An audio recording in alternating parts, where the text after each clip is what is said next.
Hello and welcome to Clutch or Kick episode 11. I don't know why I sounded so exasperated when I screamed hello, but I can assure you I'm going to be nothing but energetic. It's because you've been smoking all those cigarettes, so your lung capacity is really bad. That's not true at all. I don't smoke, Matt. But welcome to Clutch or Kick episode 11. You're joined by some of the usual suspects. We got Matt in. He's decided to roll his shirt up. No, it's just it won't fit. You cannot make any comments about people's dress on this show anymore, Bren. You've been wearing quilted rugs for the last couple of weeks. What's wrong with my fit? You don't like this? It's very... I don't know. Where is it? It looks like you got stuck at fucking Burning Man. I'm riding with you. I fuck with the Paisley shirt. I like it. What is that? I'm riding with Bren. Is that a Komodo? What is that? It's just It's a just shirt, a little short sleeve button down. A little short sleeve. I can't see, dude. My eyes are going, bro. Yeah. Matt's old. His eyes are disappearing. Yeah, this is the guy who looks like he's fucking 60. Let's start the episode off by immediately making a lot of people upset on the internet by shit-talking Hiko's tier list. Because he made a tier list of agents, and he released this. I think he made this on stream or something. And yeah, let's break it down, I suppose. Let's make some enemies. Let's go. I'll never I don't think that's what happened. Together. Is that what happened? Or are we making a tier list for his agents? Because you gave me just a blank tier list, Josh. Yeah, I just gave you a blank one. I mean, here is Hiko's actual one. I've posted it in the chat now. All right, I'll show the Hiko one. I thought it'd be fun for us to take a look at Hiko's and then just make our own, because this, for some reason, people seem to believe that you can put agents in tier lists neatly in a box like this. And I don't understand where this thinking comes from. Like, you can't run only 3 agents. So like, why? So what? Like, if you're playing ranked, are you supposed to just go through the S tier agents and just build a comp like that? Is that how these are supposed to work? Like, I think those kind of mean like those are like your insta pick, like must lock type of agents, and then you know your tier A and B you can kind of mess around with. I thought it was sort of by which are played the most. That's what I'm kind of seeing this as. Yeah, maybe. I mean, it would make sense. I mean, because Hiko's team was the one that were forcing these Viper cheese comps the most, and he's got her down in what is that? In E tier? Poo tier. C tier. The Brigitte unplayable tier. Could take her off the list, honestly. Do we need to bother placing Viper? Yeah. I mean, Viper, Viper is such a cool character, but like they're just new buffs coming soon. She's far away from my boy Safe tier. is still playing Viper. They had some Viper being played in where was it? Where they were playing Viper? There was some region where we were watching and they were playing a little bit of it. Mamba mode. I mean, gaming. the last time I was Viper? on. Was it 10? Oh yeah, it was Mamba mode. Mamba mode gaming. In North America. Did Cloud9 pulled it out on Split once? Let's keep. Yeah, but that was a trophy. That's one of those things I just don't want to recall ever. That was a tragedy. This Hiko tier list, though, I don't know where he's got this from, because I feel like Phoenix in this meta is nowhere near the same level as Breach. I mean, it's just not in the same universe. Yeah. The Phoenix is just not as useful as Breach is. Breach is outrageous right now. I don't know. I mean, maybe this is just his. I don't really get it. I also don't think that Cypher is S tier anymore. I think there's a very good argument to replace her with Killjoy on at least 2 out of 4 of the maps. So I don't really know how you can still say that. I mean, it's obviously a super powerful agent. Like, you've got to have one of the 2 probably in your composition, but I don't feel like you can put Cypher in the S tier when you can replace him in almost all of your comps. I mean, there's some players out there that, like, you've got some of the best Raze players in the world, like Zipan, Leox. Leox. You can tell my man's been watching Brazilian Valorant. Yeah, for some reason that was the name that came to mind. And then Reina players. I'm thinking there's some players that do just suit the skill sets of different agents. Sure. I don't really know. I think it's impossible to really summarize a tier list from S tier to whatever tier, but let's give it a go. Let's do it anyway to make people. Let's give it a go. Let's do it, because did you see the amount of people that were so pissed off about our world power rankings? Oh, definitely. I can't remember what the biggest the biggest issue was. People thinking TSM was underrated. Whose dog is that? Hugo's. Go get Hugo. What's he doing? What have you done to the poor dog? I don't know. Get him a treat. Whose dog is that? That was a very aggressive approach. That you could have just asked, "Oh, Matt, could you Did you go check on Hugo? I didn't know that was Hugo. Hugo's normally just a quiet, reserved, cute little boy. He's a psycho. Since we've moved, we didn't take into the account we're moving close to the elevator, so he's not a fan. Get used to what it. we found out. No, he won't. His brain is that big. He won't. His brain at best is like very, very tiny. That's what I keep saying to the people at the Overwatch League when they tell me that Bren will always learn how to read the auto cue eventually. I'm like, no. His brain is this big. Wait, read the what? His brain is this big. He will never learn how to be professional and read out advertisements correctly. What am I supposed to read? What's that word? Advertisement. What? Advertisements. I've never even heard of an advertisement in my years. Pronounced in the British way correctly, advertisement. Advertisement. I don't know about no advertisements. Anyway, let's Wyatt, I feel bad for you, bro. Let's build our agents. Can we pull up the thingy? Yeah. I don't know what it is. So how are we going to go about ranking these? Because I think to before we kind of tilt everybody, we should come up with a way we're doing. All right. Well, first of all, Viper goes in D. Yeah, I mean, that's easy. Yeah. I'll be real with you. In any way we rank. Yeah. This is completely. I mean, if we could try and apply some logic to this, but I don't think that's. Well, I think you can a little bit. Like the S tier heroes should be must pick heroes, right? So it's like only very niche scenarios. So that would be none. I mean, there's not really a must pick anymore on every single map. I would argue maybe Omen, and that's it. If it's going to be every map you need him, I think Omen is the only one you could put in that right now. I think that I mean, outside of some very niche compositions, like I think that how many teams are going to be playing without a Breach or a Sova right now? I feel like it's going to be very low in terms of like elite tier teams. Valorant, because they don't like Sova very much. But I mean, I think Sova should. I don't. Sova. I mean, Sova's outrageous. Anytime you're not playing him on the maps where he's good, like anytime you're not playing him on any map other than Split. So what are you determining off of this, Haven? Josh? Are you determining it off of like play and pick rate or strength of their individual kit in the meta right now? Yeah. Like if you he asked which question. Yeah. What are you basing it off of? Yeah. Do you like pizza or hamburgers more? Yes. Yeah, sure.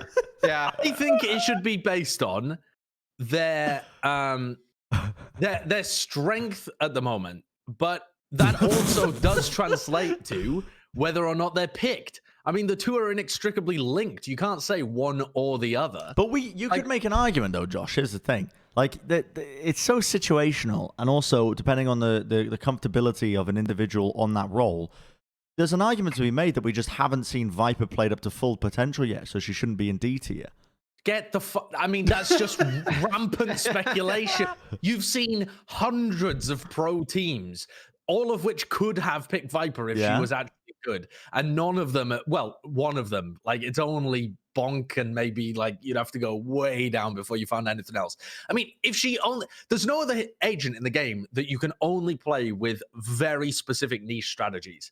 I mean, what's the closest? I mean, the closest now is Sage, Reyna, and then arguably. You think Reyna's niche strategies? I mean, it's like a definitely. So? Yeah. As in, like you need a ridiculous player to be able to pull it off. So it's pretty similar. Like it's for Viper, you need a very specific strat. For Reyna, you need a very specific play. Reyna's not designed for like a high level competitive play, right? It's designed for the pub stopper Smurf to just go in and just chain kills together and just run crazy through. Well, it's kind of the same with I don't know, man. I mean, because a lot of teams they trend away from Raze as an agent, but. I mean, we've seen Magic be worked of Raze. A lot of players are leaning. But I don't think Raze is a must pick. Raze is a great fill agent. Like you can substitute what she does with a Jet or sometimes with a Phoenix, like how she's sometimes aggressively played as an entry on Bind, for example. She's not a you don't feel disadvantaged if you're not running Raze, because there are ways to be able to fill you do her if I'm role in with your other game. agents. So let's say the S tier is your absolute must picks. Your D tier is don't even fucking touch that. And I guess what your Put everything else in B. Your A tier is just kind of is just kind of like your close to must picks, and then what B, C is more situational type picks. I think you would put in the middle of B here. You would put every other agent even, and you would trend them towards C if they are a lot more niche, but they still have some usage in the meta, and A if they actually are still kind of situational based on strength of players, but a little bit more general, right? Sure. So yeah, to that extent, I would say, I would say Sova, Raze, Breach, and A, Cypher, and A, Killjoy, and A. Yeah. Well, yeah, I think Killjoy actually belongs in. Oh, I've just gone way too fast for Kurt. Sorry. Yeah, that's incredibly quick. Raze, I think in A. Yes. I think Sova even ahead of Raze in A, to be honest. Well, I'm just going left to right. Sure, I think he's just listing them off. Breach definitely an A. Yeah. Cypher, Killjoy definitely an A. Jet. Yeah, definitely. Jet an A. And then where are we going down here? I think Sage and C, Reyna and C, I think Phoenix and B with Brim. So we've got some weird fucking method here. We've start with them all in B and move them to A or C. Basically, just move them all to A. I mean, I'm okay with this though. There's a method here that we've applied. I think now we can look at all of the group in A and kind of you would move the top of A into the S tier. But would we? Well, that depends. Is S tier still must pick any map? Because if it is, don't think you can move Is up. Breach not must pick any map? A team's not really. What I've seen, we've seen a lot of Breach, but I feel like at the moment if you're not running him, you are massively missing a trick. Like, is there any map where you wouldn't want to run a Breach? Split, he's good instead of the Sage. Ascent, he's really good. Although you could get away with not running him on Ascent, I suppose. I think he's very, very good on Haven and Bind. Yeah. He's been buffed so heavily, and he was already such a great. Like, okay, maybe he's not in the S tier because he requires a lot of team coordination to be able to execute. And if you're trying to play a bit more of a loose style, then maybe you don't want to run him. But I think he's pretty nasty good. Yeah, thinking about it, you really could run Breach on every single map. I just don't think. Maybe we have, and I'm not recalling correctly, but I'm not sure if we've seen a team in a tournament yet run him on every single map. But you feasibly could. I mean, I think that certainly FPX does. They always have done, right? They always run Shadow on Breach on every map. Do you not consider Jet? Except for on Split. I think Jet is very powerful in this meta as well. But not really opping, not in the same way that people... Okay, the op is still ridiculous, but the Jet entry ability with flashes is so huge. I think the argument that you can make with looking at Hiko's and looking where ours is trending is you could have Jet and Breach in the S tier. I think the gap between Killjoy and Cypher's kind of closing, so maybe Cypher's not S and maybe Killjoy's not B, and they both settle into the A tier. Right? Yeah, I definitely think that's the case. I think that's kind of where, Kurt, if you move Jet to S and then you put Breach I don't know about having Jet in S though. That's the thing, because I think that what Jet provides you can fulfill with Raze as well if you want to. Not all the time and not for the AWPing, but you can. I would definitely still have Jet further along the A tier, but I'm not sure she's going to be an absolute must pick. Definitely a hero that you could run on every single map, though. So, yeah, you could put her in the S tier. I think Jet's S tier. I don't think you can replace her with other agents. The AWP is the most powerful weapon in the game currently, and she's the most powerful agent with that weapon, and she could be used on every single map. I think that just fits the criteria that we have. I think she has to be an S. Yeah, fair enough. That does make sense, actually. I think Breach should go up too, actually. I think you're probably right. Yeah. Because if we're going by our criteria, yeah, Breach can be run on every single map. And almost should be run on every single map. I think if it's right. Yeah. And then your comps are kind of rounded out by a lot of the agents in that A tier, right? Where I mean, I guess the only ones like we kind of pushed down were like Phoenix, right? I mean, our bottom is pretty much the same. I think also Raze naturally gets, although having Raze at the bottom of the B tier here is just massive. Like, I think it's just an NA thing where they haven't really run the hero that much because they've been favoring flashes so much. But Raze is still super powerful. But by virtue of having Jet and Breach so high, you almost don't have space in your compositions for the Raze. Like she hasn't got any worse, but other picks, well, especially the Breach, is just so good that it becomes difficult to justify running the Raze. Right, and then you want the Sova, and then you want either one of like the defensive controllers, whether like a Cypher or a Killjoy, which I think. Yeah.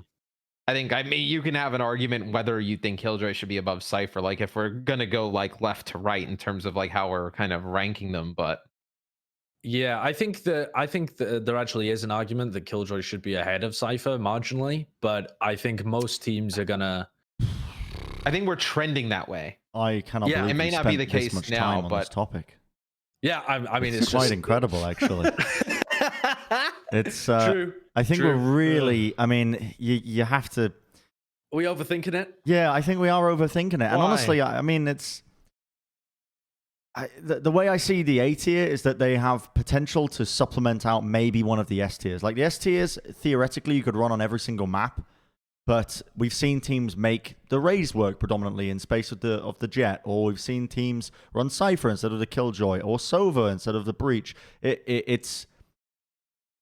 Yeah, there's no perfect world and there's no perfect tier list, but I think we've come close. Perfect. Yeah, I think you're right. Ours is perfect. Pretty close to perfect. Yeah. Everyone else is wrong. Well, I'll reach out to Hiko and see if he'll grade ours. See what he thinks. Good idea. Yeah, good idea. Yeah, I'm sure he really thinks highly of our opinion. So I'm sure we'll. Let's move on. Response. Let's move on to the next biggest, greatest piece of news in Valorant's history since Valorant was announced back in 2022. When was Valorant announced? That would be the future. It was not announced. Talking about the dog. Riot Games. I'm not talking about the dogs. That's Matt's conspiracy theory. Riot Games announces the First Strike tournaments, or is it tournament? Tournaments. Because it's. But I say tournaments as in like. I know it's going to be multiple regions. It's going to be like a major Riot sponsor, the next thing after the Ignition series, but it's going to be in every single region. From the brief read that I had of the article that they pumped out, they are essentially they've looked at every single format, so hopefully double a limb across the board now, and hopefully it's going to be essentially like. Okay, you figured out a nice way of running these tournaments now based off of what you've seen from the Ignition series, but every region is going to have the same opportunities now in terms of competition. Yeah, some big things is that like this will be open qualification, right? Like no more of the scary thing, Matt. Well, I mean, why? Is that I'm close to being able to compete. Yeah, it's everyone over the age of 16, so yes. Unfortunately, Bren can't quite compete. Well, I actually was just going to mention the age thing because there are a lot of other esports now that are 18 plus, right? Where some of those younger players can't compete. Yeah. Now you may really it was just like Fortnite, like thinking off the top of my head, like what Overwatch League is 18, Call of Duty's 18, I believe League of Legends is 17, I think. League of Legends 17, okay, but like in the shooting game space, though, there's not really another competitive team-based game that's doing it for this kind of younger demographic. So I think that's where they can kind of rack up a ton of players now who will jump in on this. Yeah, it's really interesting as well because in theory, they could have announced that it was only available for 18 and over, and that would have shifted some very significant players possibly out of teams for this tournament. Yeah. So it is a big deal that they've managed to find because at the end of the day, it's not just Riot deciding, we don't like kids. It's legal stuff, right? It's like whether or not you are legally allowed to be able to compete and win money because counts as work. So yeah, that is a big deal. Depends What how you I sell it, also though, think as is well. a what? Sorry. Depends how you sell it in the court of law. Sure, yeah. Top lawyer Brennan Hook. I mean, I wasn't really thinking about that, but I think there are ways to skirt around the child labor laws. So, a little bit of a breakdown of how this works. I am not going to acknowledge anything that Bren just said. I'm going to move on. Does not endorse hiring children for labor. Yep, there you go. The qualifiers will be in October. November is like regional, so I assume that's kind of like playoffs, and then with finals kind of culminating in December. The major regions, so they have the regions broken up into majors and minors. This is really interesting. So the major regions are NA, Latin America, Korea, and Europe, and then the minor ones are Middle East, Japan, Turkey, and Russia. Yeah, really interesting. Middle East, Turkey, Japan. Russia, and Japan. So no Southeast Asia? No, there isn't actually a Southeast Asia, but at the same time, I don't know how strict they're going to be on actually region locking this stuff, and how they're going to determine which teams can and can't enter. Because, for example, shout out to the guys at Do Not Peak as well with their Valoranting podcast. They had over the global head of esports. No, the head of Valorant esports, I think. Something like that. They had a guy on for an interview from Riot who is the head of this kind of stuff, and he was taking questions. Lead strategy of Valorant esports. There we go, lead strategy. And he was taking questions from the chat, and it was Angel. That's not him, by the way. That isn't him. That's a different worker at Riot. They had Angel in the chat from FPX, who has a team which is made up of half Swedes and half CIS players. So he was saying, well, half of us are from a major region, Europe, and half of us are from the minor region of Russia, probably. Yeah. Even though they're not actually from Russia. I think he's from Ukraine or something, is he? I'm not sure. I can't remember. Angel? Yeah. I think, not Angel, who's the other Russian player on their team? Shao? Yeah, I think he is from Russia and Angel's from Ukraine, if I remember correctly. Right. Okay. So anyway, he was interested because in CS, it is pretty strict in terms of how many players you can have on a team that represents a certain area and where you're based and stuff like that. And basically, the Riot guy was saying that... His name's Kazra. Kazra was saying that it's basically to do with what decision you make. Like what the team's decision to participate in one of these tournaments. So he was saying it's even more interesting for that team because their organization is Fun Plus Phoenix. That's a Chinese organization. So it's down to where the organization wants you to play. And that seems to be the determining factor. Yeah. It's like Call of Duty, where Call of Duty in the past kind of worked in the way like it was a little bit different, but if you had like a visa for that region, you can compete in that region. So you can have the whole team compete in that region. If it's up to the team's discretion, theoretically, you could have FPX send their team to, like, I don't know, somewhere where it's pretty easy to get. Somewhere where it's not Japan, but somewhere where it's easy to get a visa and compete in a region. I don't know. Yes, and that is the reason that they have more stringent rules in CS, is because they don't want, the seventh best team from Europe to be hopping over to another worse region and just dominating there. My question is, eventually you just have European teams everywhere, and those are the only regions getting in. But my question is, what they're trying to why avoid. Not? Well, the reason why not is because it stifles development in those regions theoretically. Right. I disagree. It goes, that's just dumb. It goes against everything that they're trying to do. Yeah, I mean, why? Let me explain why. Do you think I think competition breeds more competition. And I think if you put a wolf in a hen hound, so to speak, like if a European team, a wolf in the hellhounds, the hen you'll just have a cage. bunch of dead hens. The hen, the wolf, the hen house. That's the one. A house for hens. It's a Scottish phrase when they call it a hen hound. They're gonna get out the hen house, hen hound. I know I've got family in Scotland, so you sorry. Yeah, his thanks for brain catching is that. This small. Thanks for catching that. Doesn't really sell my point that I'm about to make very well, but I'm gonna attempt it anyway. I think that when you put a team, so we saw this a little bit with Overwatch in the Overwatch scene, right? There was a big region split, and Korea ended up taking a lot of basically the scene by storm, and they were the dominant region in terms of a lot of global competitions, international competitions. Korea was the dominant region for the longest time.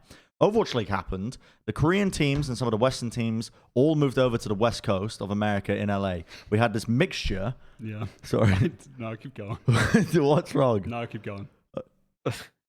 Okay, so we had this mixture, right? This melting pot of both the Korean teams and the European players and the American players.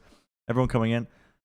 Getting distracted by the cat. Okay. Keep going. Sure. The cat is active. At some point, she's jumping on the table and making an appearance on the show. It's inevitable. But I think that had very positive implications for the rest of the scene, because now you've got basically some of the best teams in the world in Overwatch have North American players, where previously Korea was the dominant region. I think heading out this outside competition can often elevate the skill level of a region. I think that's a very good point, but the difference is that the Korean players joined the teams with North American players. It wasn't just one Korean teams coming over to North America and stomping everybody and the American teams having to get better. You are actively blending the better players from Korea with the developing players from North America and making the whole structure better. I just want to add as well, but also you need to consider the fact that if they move to that region, they are going to be regular scrim partners with the top of the region. Yeah. They can't scrim against anybody else. And there's that trickle-down effect of information. The top teams are getting better as they're constantly scrimming against that team that's come in and is the best team. And that eventually trickles down as like the scrim order. You know what I mean? Yes, where you have the teams, they have like essentially a range of teams that they will be willing to scrim in terms of how good and how bad they are. And eventually that kind of knowledge does trickle down into a region.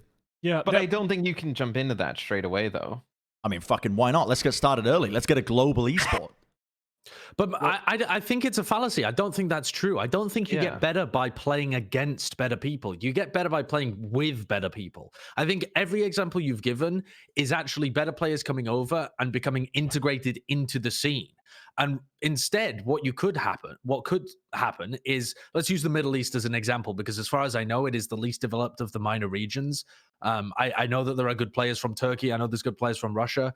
I'm not personally familiar with any great players from the Middle East, so I'm using that as an example. But say all of the European teams that couldn't quite get in went over to the Middle East, and they only wanted to pick up other European players for their teams. Or now you might have 3-5 top teams competing in the Middle East who are never intending at all to pick up Middle Eastern players. Right. They're only intending to pick up European players, and they just dominate that scene. That doesn't help the Middle Eastern teams at all. No, and I also think it kind of goes against like the idea of having the cat's just on the table now. The cat was eating plastic.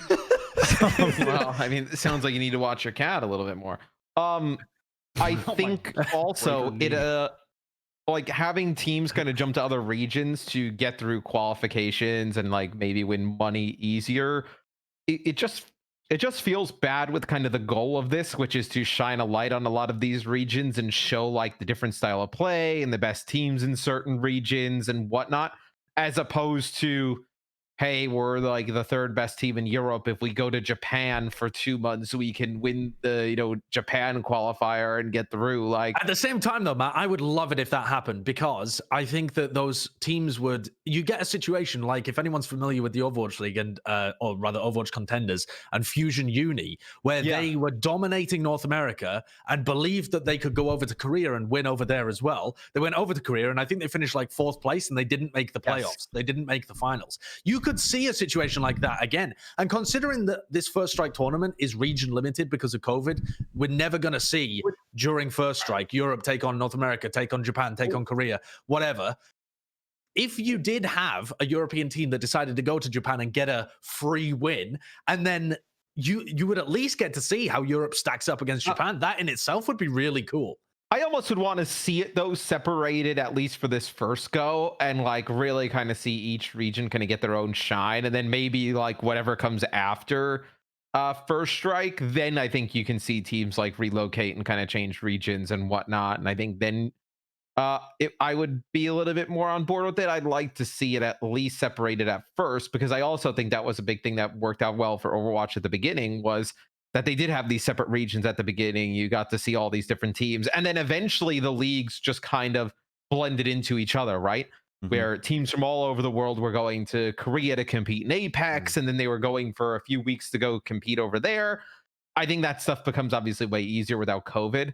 I think right now with COVID, it becomes just about impossible.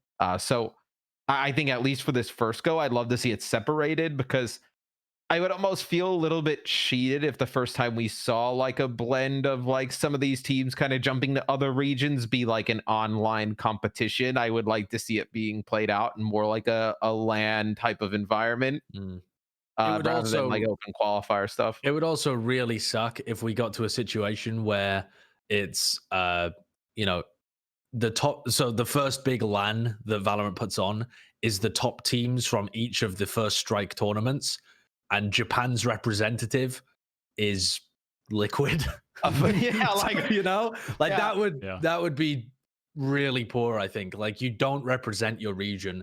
Well, you're not from that region. You're trying to grow the game in these regions, like allowing a team to just roll into that region, just blow everybody up, doesn't exactly incite hope in that region. Like, think about why World Cup for Overwatch is such a successful program, right? You get to see the best of your region compete against the best of the other region, right? Like, I think that's kind of something you look at here, where for the future, like, yeah, I'm sure like all the players in like the Middle East would love to see how they stack up against like the best in Europe. Eventually, they don't want, you know, the fourth in Europe to come to the Middle East, not pick up any Middle East players and just take their spot. Like, that just feels shitty. Yeah, I agree. Did they announce anything more with the format? They did a little bit. Regionals is what, 8 teams, right? They said they're going to announce the formats on a region basis moving forward. So there isn't one date when they're going to release the information. And it's, from the sound of it, each region is going to have a different format, or at least slightly differing formats, because otherwise you would just release all the information at once. Right. And I believe part of that is because the qualifiers in each region are going to be handled by third-party tournament organizers, but the actual event itself is going to be handled by Riot. So it's a bit of a weird system where they're throwing a bone to TOs, third-party TOs, but only giving them the qualifiers. So they're probably not going to get huge viewership for the qualification processes.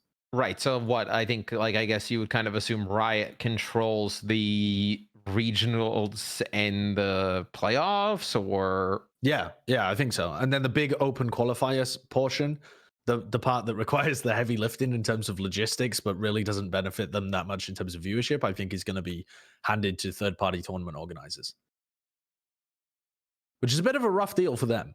And if that's the way that the scene progresses, there's not much in it there for third-party TOs.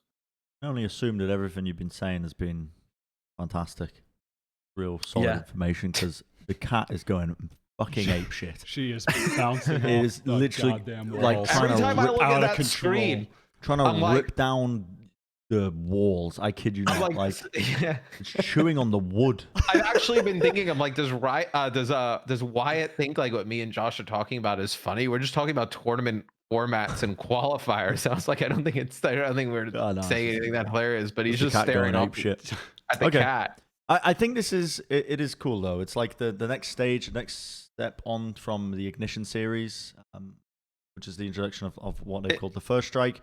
It's what we've all been waiting for. And do we actually have a set date? I know it's in October. Is there a set date in October? I don't. Did they just say it like says regional? Week? It's second half. Regional qualifiers will begin in the second half of October. Okay. And they said they'll be releasing additional details about formats and how to register in the next few weeks, which means that every team that is now trying to get their shit together has 1 month, basically. Yeah, less than a deadline. Yeah, because you need to get together and start scrimming if you want any chance of making it through the qualifiers. Let's talk about one of those teams that needs to get their shit together, kind of, because they've only got a couple of players. It's Andbox. They've only got, I think, they announced when I last looked, there was 2 players, right? Yeah. That they had signed. Has that changed at all? Is it still 2 players? Still 2 players as far as I've seen. I think they announced coach and analyst as well. I think they announced that. Yeah.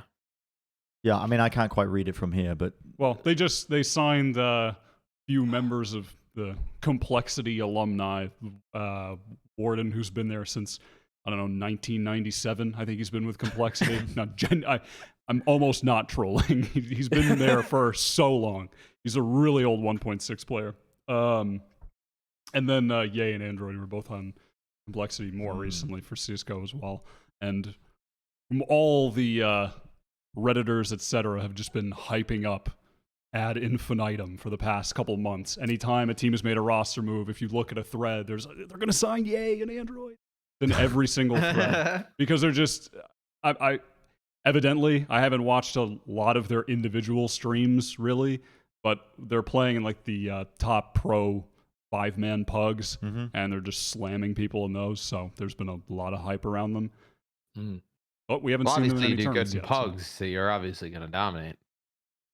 Yeah, I don't know whether that really translates, but at least it gives you some idea that they have the individual ability. Skill, yes. Yeah, to be able to hang at the top level, so it's like a good... single piece of the trialing process, isn't it? Yeah, it's like a good floor to set.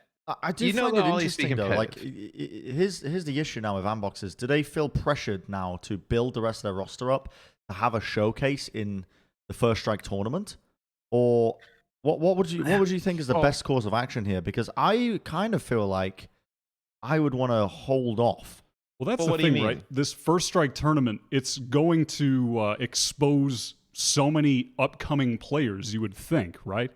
I mean, with the freedom for anyone at the top ranks to just sign up. It's the open tournament, the open qualifiers. I mean, this is it's very similar to the format that Fortnite instilled, which created a really healthy scene for the game, where you were just constantly seeing new players rise to the top just by virtue of them being on the in-game leaderboard, performing well in the in-game tournaments. And it's a similar system in that you just have to be of a certain rank to play. So I imagine you're going to see, less likely that you will see full teams of 5 with players you've never heard of rise to the top and be really good in a tournament like this. But I think it's very likely you'll see individuals that you haven't heard of on these teams performing really well. And it's going to be a great opportunity once it's over for teams to actually pick up real upcoming talent, like Valorant bred talent. Well, I was going to say, I mean, you could probably find a lot of those players now going in to compete in First Strike. Like, you may as well, if you're Andbox, right, take a gamble on some players that you find for relatively like cheap, right, and try and put together a team that you think can compete like within the tournament. And maybe, because I think right now you're obviously with this announced and only a month away, players who are at that level of play who don't have teams are probably going to kind of search and look for, and you can probably find some who don't have a consistent team right now. Yeah. I think the important thing for Andbox is to not fall into the same trap that 100 Thieves did, where they just sign a bunch of pre-existing players and assume that that's going to get them wins. Instead, what I would say is if they just sign the best available talent that they can find within the next couple of weeks to short-term temporary contracts. Like trials almost. Yeah, just a trial basis. And the knowledge that if you guys perform well over the course of this this first tournament, First Strike, then we will extend these contracts. Like we're looking for good talent, and then that leaves you flexible and able to pivot. And the fans of NYXL and NYSL from Call of Duty as well that are going to be following this Andbox roster don't get disappointed when their team doesn't perform very well, because let's be honest, this Andbox team is probably not going to dominate in these open qualifiers because their team hasn't been built. But it's a great opportunity to find good talent and see how your pieces work together. It's a really good first trial.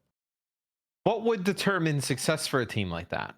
Like, would making it through the qualifiers be a successful run? Like, I would definitely say with like a ramshackle team that you've just had to put together within a couple of weeks, and you've only had a couple of weeks of playing together, if you can make it through the qualifiers to the main event, that's a huge achievement.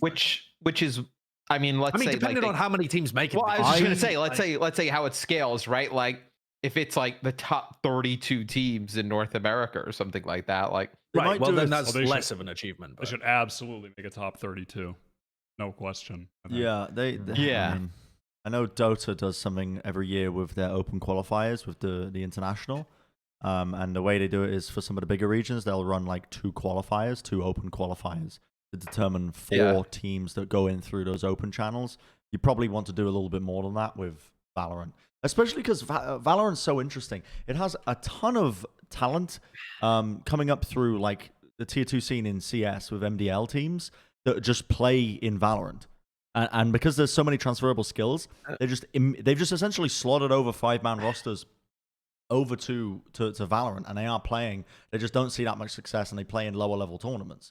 Like, it's actually incredibly common from what I've seen. Is that, and I think there's to an extent as well, some teams are practicing in both games that are still playing both CS and Valorant. Yeah, that's wild. Which is kind of crazy. So there's always the reality that this ragtag group of gamers that's been thrown together might not make it that far in the tournament. And I think that's a dangerous one as well, though, because when you attach an org to a bunch of players, I mean, here's some clips of Android when he was playing CS. When you attach an org to a team, immediately the impression is that you are going to have success, or you're going to have to be considered to be on the same level as the other signed teams. And it's a dangerous expectation to set up early on for these players and for these teams, because you saw the exact same thing with 100 Thieves, like you were saying, Josh. Yeah.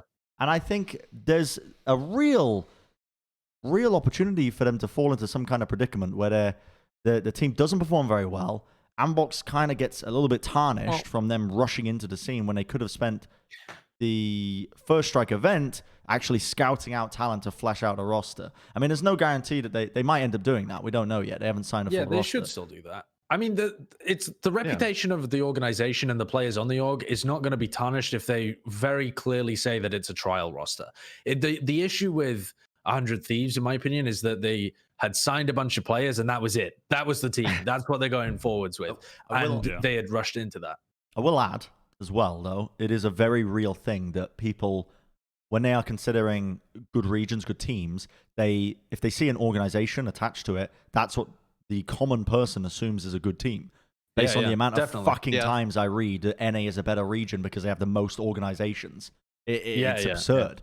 Like that is a common. That as soon as you get an org, you're going to get better as well. Right. Which is, I think, again, another fallacy that doesn't always translate. There has to be some reason why the organization, with the pressure. Yeah. Like if you're already spending 100% of your free time before that, then getting an org doesn't really change anything. But if you're working a part-time job and you don't have enough time to be able to invest because you're also working that and the financial freedom lets you practice more, obviously that's going to improve. Unless it all depends on the context. That's what's holding you back, Josh, right? Your part-time job with Overwatch League is hurting you back from being immortal and competing, right?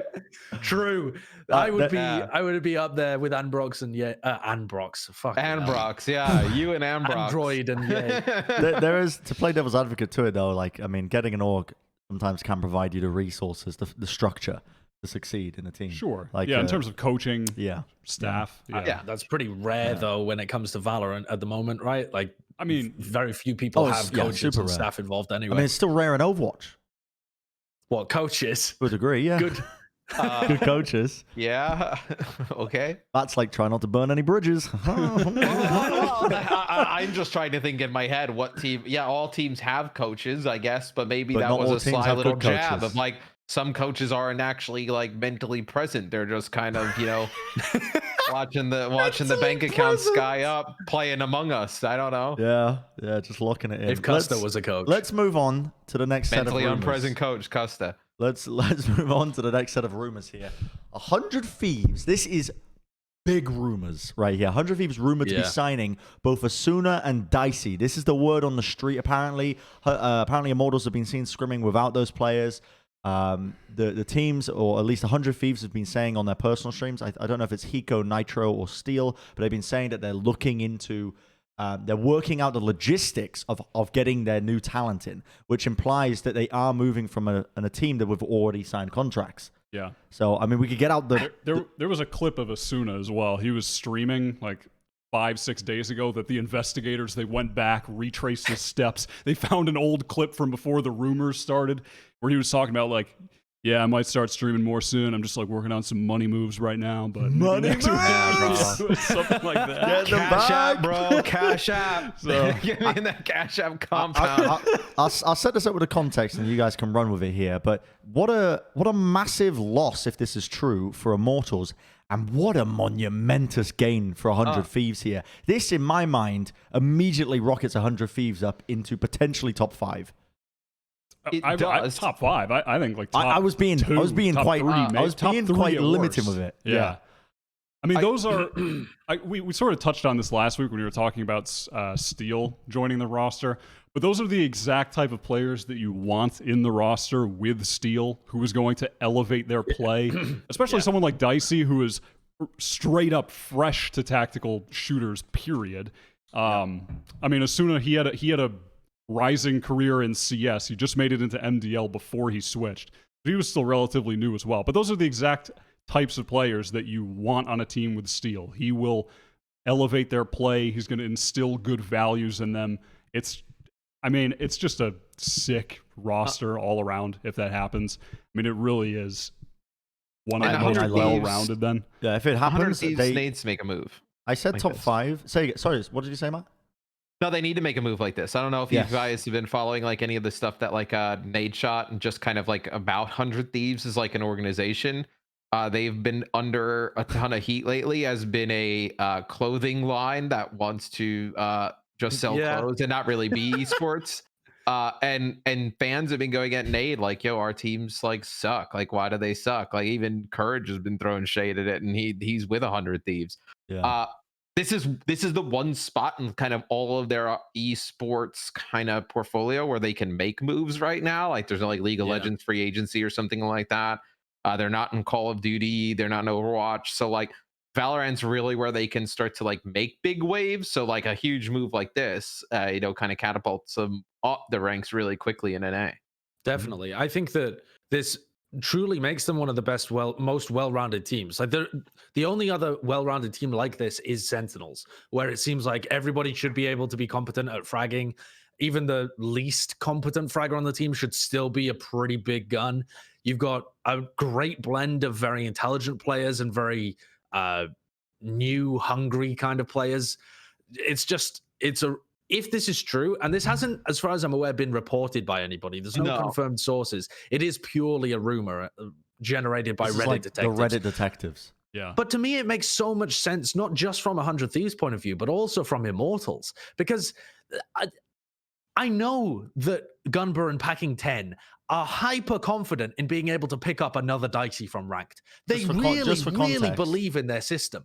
To those who don't know, Gunber and Packing 10 are the current coaches for Immortals or the Valorant team, just to give people context. And they used to be Overwatch League coaches. I know you can reference them by name because you're tight like that, Josh, but the viewers at home some people may know. not be as hip and informed as you. Sure, yeah. They're the two coaches, the head coach and the actual like strategic coach for Immortals. But also, more importantly than that, they have a system for picking up talent that they've developed from the Overwatch League, where you need to really be scouting from a large array of people. And it's not like CS, where I always thought of CS as being like, oh, who do you kind of know and who do you like that you've seen from the other scene? It didn't really have the same wave of new rookie talent flooding into the elite. Yeah. Whereas Overwatch League has that every year. There are just rookies that burst onto the scene all the time. And part of it, I think, is because people like Gumber and Packing 10 have put deep and serious thought into trying to find the next new talent. And they did that with Dicey like a month ago. Yeah. And to be able to make bank on that acquisition immediately, the Immortals owners must be cackling if this is actually happening. Like, they've got a money printing machine with Gunber and Packing 10 and their algorithm that's just printing money. It's like, who's playing Crunk.io? Just find them, print the money.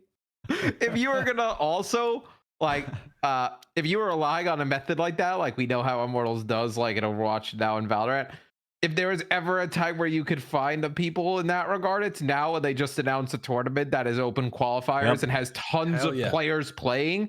This would be the time where if you relied on a system like that and you're scouting, where you probably had the most information you've ever had on players that are like, climbing the ladder and players that look really good and kind of like pro pugs and whatnot. So this makes sense from a Immortals getting the bag, 100 of these getting a team, and then Immortals, ability to go back into the player pool. I think that's a great point.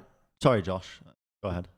I was just going to say quickly, at the same time, I don't even think it's that. Obviously, it's a huge loss for the Immortals roster right now, But think about the expectations for Immortals coming in. Everyone thought they'd be shit, and they ended up being arguably, at times, third best team in North America, debating that with Cloud9 and Gen G at various points. But when they were able to put together regular third place finishes in these tournaments, that's way better than people expected from them based on the actual name value that they brought to the table. So even though on paper, yes, this is obviously a massive loss to that roster, they could just find other players that are like this. And you can't say that about every team. You can only really say that about Immortals right now.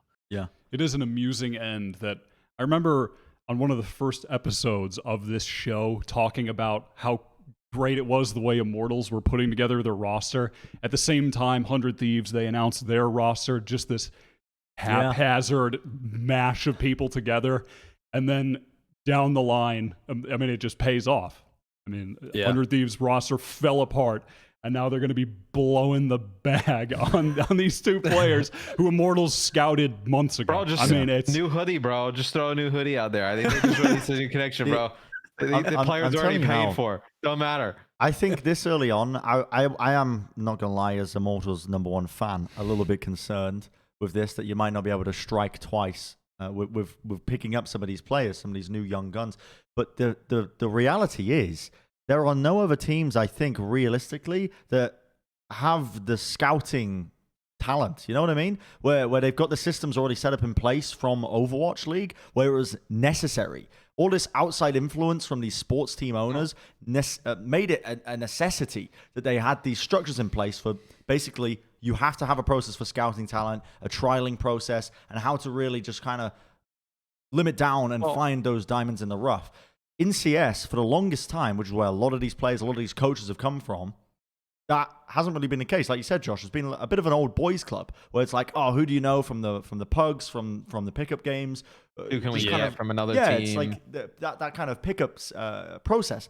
So that kind of scouting process is not widespread whatsoever. And honestly, teams are still being built based off of who you know in Valorant currently. So it is entirely within the realms of possibility that Immortals are perfectly able to pick up two players that are, again, diamonds in the rough. Playing Crunk.io or Minecraft Hunger Games. I don't know. I believe esports is heading more in this type of direction. Like, I do think you need like kind of potentially like a star player or two to kind of like build around like from the top. But I mean, you see it now that like I think leagues are franchising and there's just like more just players overall getting into esports. You see it in Call of Duty. Call of Duty is just like how Counter-Strike was, where everybody kind of plays with their boys, whatnot.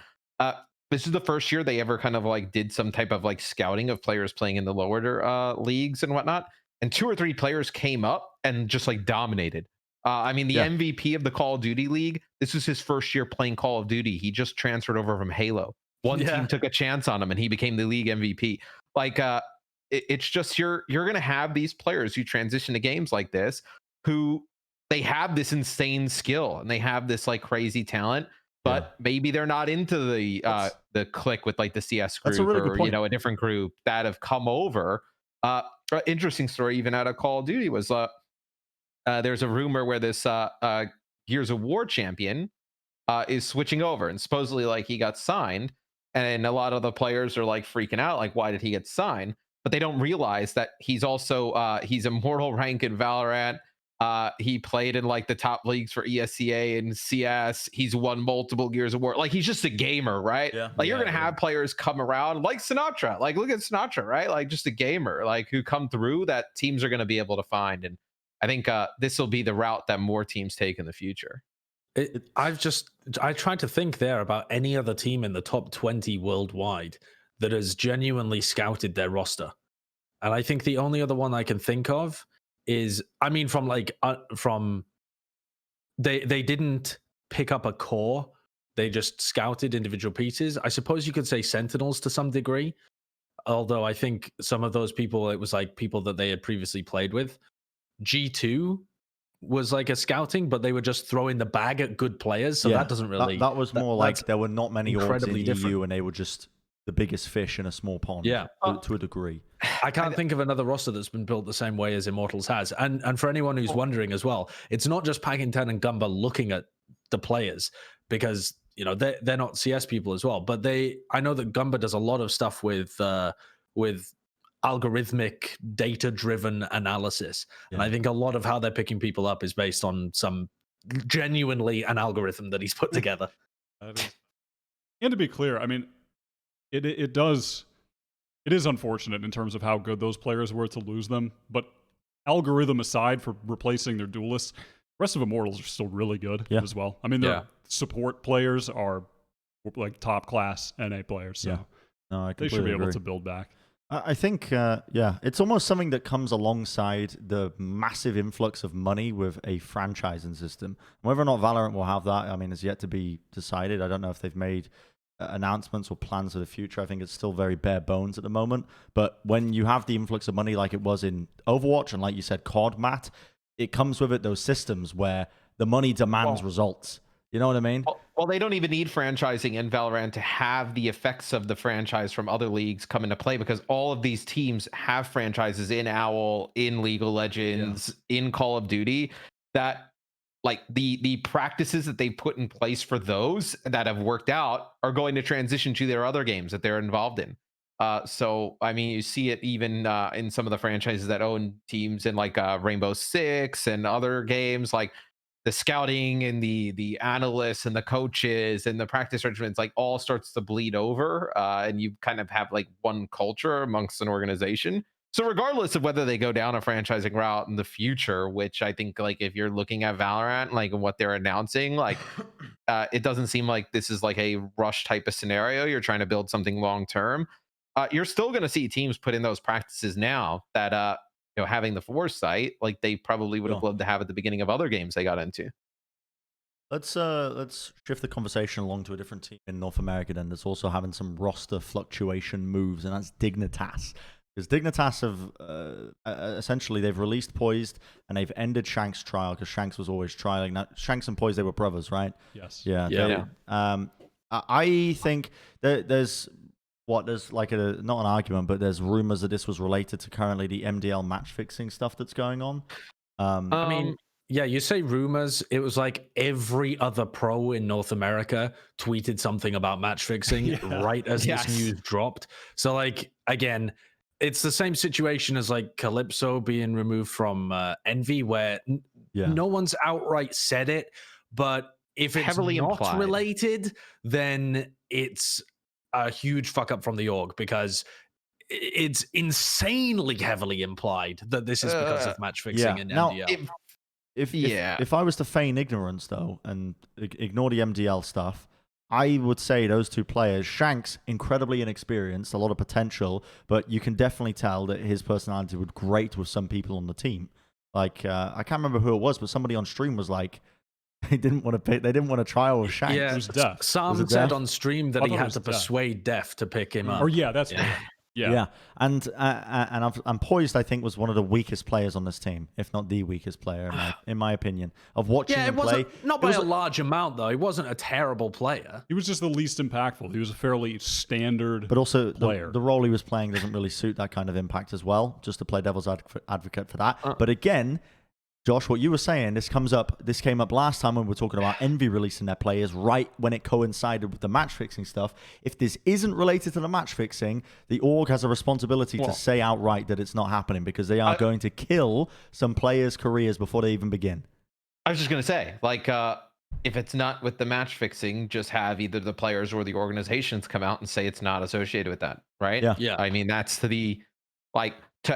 do it with no real detail behind it, and then see everybody's like tweets and whatnot, like heavily assuming it is, just leads you to believe that's what it's about, right? Which I don't think is even fair to the players, because we don't know yet, right? We don't have like any kind of concrete answer, yes or no. It's just kind of like implied with what you read on social. But yeah, I mean, it doesn't look great. I think we could all say that, right? Yeah, I mean, it's just a messy situation. you have to assume that it's based on that. And also some of the other responses. I'm trying to find, there was a Reddit thread somewhere that was compiling all of these Twitter reactions from the other NA pros. And there was so many of them. There was like 20, 30 of these reaction tweets. Yeah. So I couldn't possibly get each one. I would need that Reddit thread that had already done the compilation. But one of them, I think it was Gangster, tweeted an Among Us meme where it's like there are 2 match fixers among us, and someone else replied to that or quote tweeted it, one of the other NA pros, saying, "You think it's only 2?" And I think that's also a part of this, is that this is just the tip of the iceberg in all likelihood. There are still massively ongoing investigations happening in the CS scene, and it seems very likely that the Valorant organizations now are going to continue the trend that has already now been presumably set by Envy and Dignitas in dropping these players and not allowing them to just escape their punishment by fleeing to another game. Yeah, I believe I read this morning with the CS stuff that there were like 15 individual different like investigations going on top of like all of the things that they have going on in terms of the coaching. So you assume that is just kind of the player match fixing stuff. So yeah, I mean, I think any organization, right, that kind of I don't think you should be allowed to just kind of like jump to another, like, I mean, something like what happened with the iBuyPower guys, like that happened so long ago. Yeah, like something that happened like recently, and then you're just like kind of out the door, like just like, screw, we'll just go over there. Like that's not. Yeah, let's be real though. It doesn't really sit right with me, to be honest. I mean, the iBuyPowers guy, if you go back and watch that game, I mean, hindsight's 2020, but it was incredibly obvious that they were throwing this game. It is quite surprising that I'm sure some people have had ideas about teams in the tier 2 scene of CS throwing games, but it's the fact that it's gone almost under the radar to this degree with such a large portion of players is kind of crazy. It seemed like it was a known secret from the public. Like when the news of it was breaking, that there was the investigation, I was seeing a lot of comments from current or ex-MDL CS players who all seemed to be aware that was going on. Right. I mean, there's clips floating around that are from the CS scene, so they're on the Global Offensive. There's the Among Us meme as well, which is so good. But yeah, there's clips going around from CS MDL games of Shanks, I think it was, and some other players just literally sat in spawn drawing dicks with their ammo, just shooting the wall, just literally AFK in the middle of rounds, which I don't know whether there's some other explanation for that, but they were certainly posted on the Reddit as if providing proof of in the middle of matches. Yeah. Just in the middle of random matches, they're just AFK, just shooting the walls. And nobody made a big thing of it then.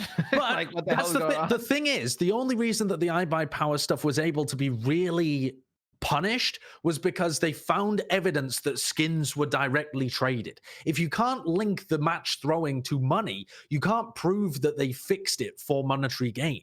And so you can only say that they are likely to have thrown the game or something like that, which isn't quite the same. I'm under the impression that they do have that evidence one way or another. Yeah, I'm not sure exactly how they go through with that, but I was under the impression from the press release from ESIC that they were. My very brief knowledge of this is admittedly pretty small, but from what I understand, when they are investigating things of this magnitude with gambling and betting, there's a lot of agencies outside, third-party agencies that are only set up for the investigation of fixing and betting, because there are. It is an incredibly serious crime. It's essentially, I mean, it's fraud on a massive scale, right? So. What was I getting to? These third-party agencies have a lot of power in terms of what they can dig up as well. In terms of, and I think they have a lot of influence with banks themselves for money transfers, things like this. They have a lot of power in terms of how much information they can gather up to essentially find out was there. Betting agencies as well are also incentivized to participate in some of these because they're actively being defrauded as well in some of these cases. Yeah. So they do kind of provide logs and data. I know that Richard Lewis in the past has said that he was annoyed that some companies didn't participate with him when he had information to give them, because I guess the companies just thought it was too small potatoes. But, you know, if this kept happening. It was just inevitable that it was going to eventually crumble and all come out. It just boggles my mind that they look at the iBuyPower situation where they're indefinitely banned from a game and it ruins their competitive life and their chance at a career. And they're like, yeah, seems good to me. Let's do that. Yeah. So the ESIC article, the one that they published on the 3rd, would said that they have the match fixing investigation concluded in the next 4 weeks. For MDL. Yeah. So, and it'll be interesting to see whether those names actually do get mentioned or whether they just slowly slip into darkness, you know? Like some of the people that have been removed now, if indeed they are involved with match fixing situations, whether they even get outed in that sense or whether they just slowly slip away. Not that it really matters too much in either way. And I like Wyatt was saying, like, you kind of have to have like the monetary angle to kind of like tie it in. And in the kind of report, the initial one, that this is like they were like alerted to this like 18 months ago. Like this is a like it often is. A very long time in the making. That they got tipped off to this stuff via suspicious bet alerts through their global integrity monitoring framework. There's like various government agencies that you don't fuck with, the IRS being one of them, with taxes. Like, the government doesn't like it when you mess with their money. And it is, to a lesser degree, the same with betting agencies. If you're fucking with the betting agencies' money, they have so many resources, the amount of money that these companies are pulling in, that it's, And the fact that this is an investigation that's been going on for 18 months implies that it's happening on such a widespread scale that, like you said, Josh, Richard Lewis was coming to them with information, and they weren't really biting on it because, well, it wasn't worth their time monetarily to invest in, right? That's speculation from me. I mean, think about how many players 15 individual different investigations could tie up. Yeah. I mean, it's tough. Right? I had an MDL team, so I'm patiently awaiting to find this news out. Because if they threw, I'm not going to be happy. I don't think they did, though. Wyatt disappears forever from Culture Kick. But I do also, just speaking on iBuyPower, to give that a bit more context as well, because I'm sure there are people in the Valorant scene who aren't really aware of that situation. Yeah. Not only was that 6 years ago now that they did throw that game, and obviously, you know, people have grown since then, but that was also the esports landscape was far different than it is now. There was no Valorant on the horizon. There were no $40,000 salary CSGO pros. They were playing for little to nothing. I was under the impression at the time they're actually not getting a salary, or it was very, very little. It was just a completely different time. It was a different scene. Yeah. I mean, there's even more to lose now. Yeah. One could argue, though, as well, that this is you're going to see some intense throwing here. But one could also argue, though, that the situation in MDL for some of these players was that because of the lack of money or opportunities to be able to ascend within the CS scene, it drives people to this kind of stuff. That's always an argument that gets brought up with boosting as well, is that if your scene doesn't have enough money in it for people at the tier 2 or tier 3 level to be able to really practice enough to be able to get to tier 1, then they're gonna turn to boosting or match fixing in order to get that money. Because if you take a part-time job, people will always be like, well, why don't you just work, you fucking morons? But if you put that time into a part-time job or a full-time job as well, you're probably not going to be able to make it to a tier 1 kind of level. It's very difficult to be able to do that. So I think a lot of people are not going to really think about that, but it's definitely something you have to keep in mind with like the Valorant scene as the tier 2 and tier 3 scene develops. You have to provide those opportunities to your lower levels, your amateur scene. Otherwise, they will inevitably turn to things to make money through the game, of which boosting is the most common and match fixing is the most damaging, arguably. Yeah, there's an argument to be made that the scene needs to be more structured at a lower level, so that this isn't even an option that players have to take. But just don't do it, you know. Yeah. Just don't do it in the first place. I mean, if you didn't have enough evidence of why not to before, I mean, this should really be enough. Yeah. I mean, we were having a similar conversation when we were talking Ardis, when Ardis was under investigation. Yes. And by the way, that could all open up again as well. Yeah, like that would be honestly quite horrific. But I mean, Artist said that we're going way back now, but Artist said that he was cleared by Riot on stream. So I mean, Yes. Riot did their own third-party investigation and came up with nothing. So yeah, but I believe that was to do with the cheating. But who knows? To be honest, I mean, yeah, who knows? And again, everybody should be assumed to be innocent. You shouldn't go on random witch hunts. But also you have to assume that these kind of players were. The obvious assumption is that they were released due to the MDL scandal that's going on now. Yeah, Cloud9. Have nothing to do with match fixing, but they've got some coaches in at least. Yeah, they've made some changes there. They've added Chu and JamezIRL. Chu we know from Chu. I don't know how you pronounce his name exactly, his alias, but we know him from what? Josh? I'm just giggling because why would you ever pronounce the word CHU as shoe? Why would? Chu. Of course, it's Chu. Shoe. Could be shoe. But why would it be? He misses that owl player Zushu.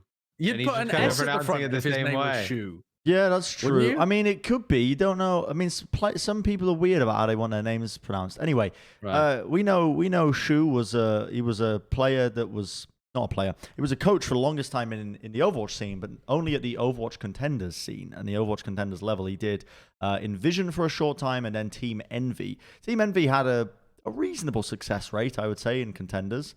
Yeah, I think they did really well.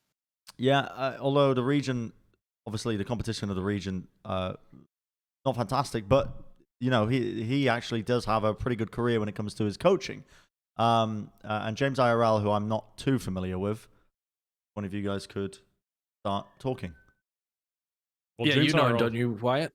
Yeah, sure. I mean, he was just an ex-CSGO coach, and we were talking about this earlier, Josh, as you mentioned. I didn't know that, but he was previously a coach for Cloud9 CSGO.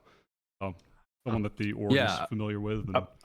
About a year ago, apparently, he was coaching for Cloud9. So, yeah, I can't say that I know anything about James, but I can speak a little bit to Chu. I think that Chu is more of like a systems head coach. Yeah. You know how, if any of our viewers are familiar with Overwatch League, we often talk about the roles being very different between different coaches. And normally the role of a head coach is, well, sometimes to provide information to do with scouting, which I think Chu was heavily involved in Overwatch. And part of the reason that his teams were good was because he seems to be pretty good at scouting. I don't know how much that's really going to apply to Cloud9, considering they've built out their roster fully anyway. And I don't think we're looking at any roster moves in the future, but that could be an interesting asset to have on board anyway. Yeah, we don't know that for a fact. But also Chu, I think, was involved in setting up the like team atmosphere, how the systems work, how the coaches interact with the players, how the players scrim, setting up the functioning workings of the team, not the direct strategy, not running executes. I wouldn't expect the guy to be involved with the on the ground Valorant, but I think that's going to be James's job. I don't really know what Chu specifically is going to be doing within Cloud9 because the team dynamic has already really been set. There are a bunch of players that have already had a long time playing with each other across CS. Not as a 5-man squad, but they've had synergy pre-existing between different members. And that's pretty much going to be set in stone by this point, I would imagine. It's pretty difficult as a head coach to come in and break all that shit down and try and build it back up again. So it kind of seems like a role where they're not going to get the most out of him, to be honest. Like, I feel like Chu would have been better for a team that was starting at the beginning.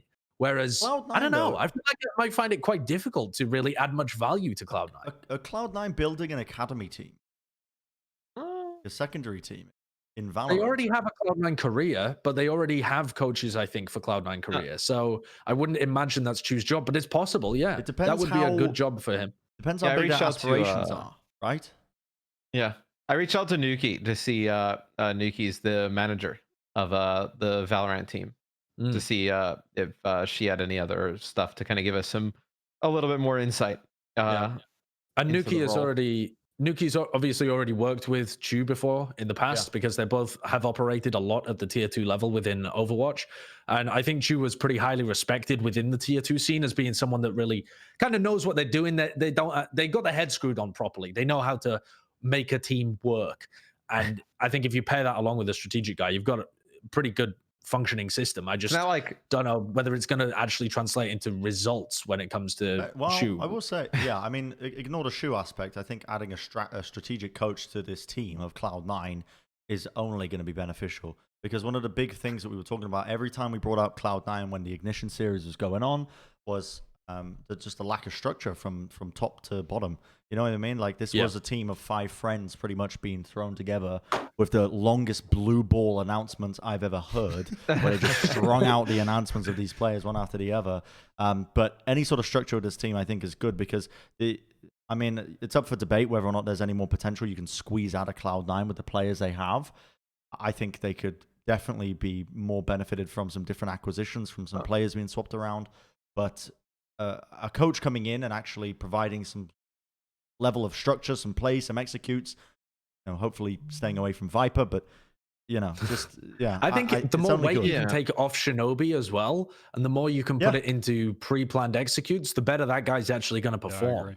That might be it might be a bit of wishful thinking on my behalf as well, because after he had that one series where he popped the fuck off, he really went back down to a kind of normal level again. He really did. For him. Look at him. He looked at you like a son to his proud father in that moment when he popped off, didn't he? Because you, Josh, you have a habit of subtweeting him. And for whatever reason, Shinobi's looking at Twitter in between maps and games, which just a terrible idea. If I was the head coach, I think it was after. Was it afterwards? Yeah, it was afterwards. Yeah. I think so. Yeah.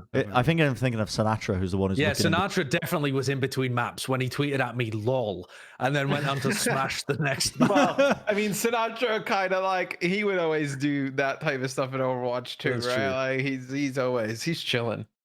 Maybe Shinobi just had your feed pulled up on his second monitor throughout the game, so you could just look over and Shinobi see your definitely face looks like a daddy figure to me. I don't look like a daddy figure to Shinobi. He's got that big luscious beard look going on. You never know. You've got the look of a 50-year-old, an old grandfather. Yeah. I expect you to get up from that chair and have to use like a cane to get to the fridge. Like, it takes a little bit, you know. You have a little walking stick. I got multiple Pringles cans just kind of staped together. Oh my God. Is that the Extendo Pringle?